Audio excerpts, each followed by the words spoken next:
Okay. Coach, I'm sure you looked at your preseason predictions by everybody and stuff like that. It seems like nobody in the world knows exactly what to expect from Bowling Green. So, what do you expect from Bowling Green? I expect us to be a good football team. I think anytime you set your expectations lower than that, you're doing your whole program, your whole school an injustice. So we're a very proud program. We've had a history of success, and we continue to. We expect to build on that this year. Now, you say that you expect this to be a good football team and everything like that. Do you have any specific goals, like championship, or what are your goals? Oh, we always start out with a goal to get back to Ford Field, and to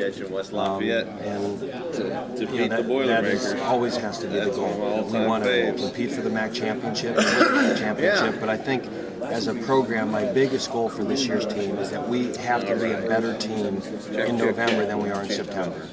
It's well documented. We're an extremely young football team. We have 44 of our scholarship players have 4 years of eligibility left, and some young players are going to get an opportunity early to play. And the biggest thing with young players is they need to improve. They need to get better. And I really hope that we're a team that, as the year progresses, we really come on strong. How do you replace two guys like Freddie Barnes and Tyler Sheehan?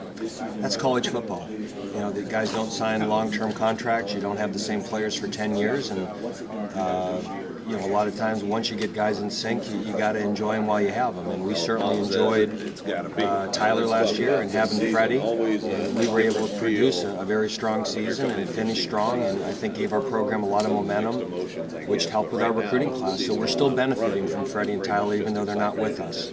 But we've had 2 good recruiting classes. Academically, we've made some huge strides. We now get all of our scholarships back, and so we've got 2 strong classes in the hopper, and I think as time develops, we're going to have some really good football players in that group.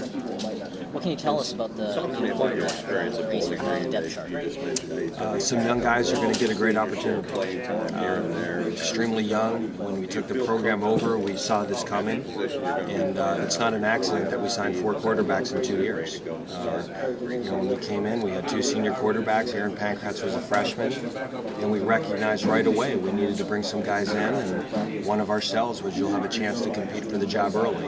And now they're getting that opportunity. Kellen Pagel, Matt Shills, Trent Hurley, Caleb Watkins, along with Aaron Pankratz, are all going to have a chance to compete for the job. And they better be ready to go early, because we're going to have to make some quick decisions on who's going to lead our team against Troy.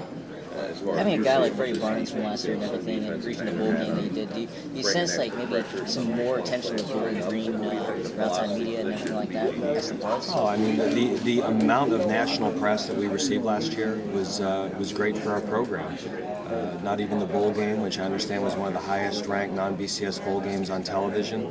But Freddie made the finals for the Bloody Koppel Award, having Bowling Green represented at the ESPN College Awards Show down in Florida.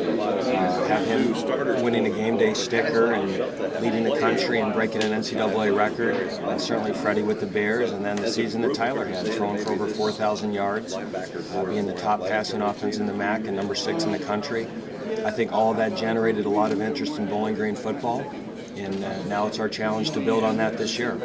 What are some of the keys to making this team better, later in the year and continuously to get better, like you mentioned earlier? Well, guys got to learn fast. A lot of guys are going to have an opportunity to play probably before they're ready, and whenever that happens, their response to mistakes is going to be critical. When young guys play, it's not always going to go exactly how you draw it up. And how does a football team respond to adversity? How do individual players respond to adversity?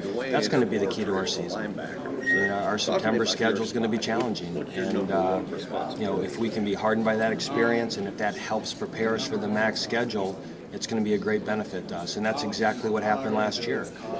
We arguably played the toughest non-conference schedule in the conference, and had a great win over Troy. It was very competitive at Missouri. Played Marshall in a very tough game. Played the number 2 team in the country in Boise at home.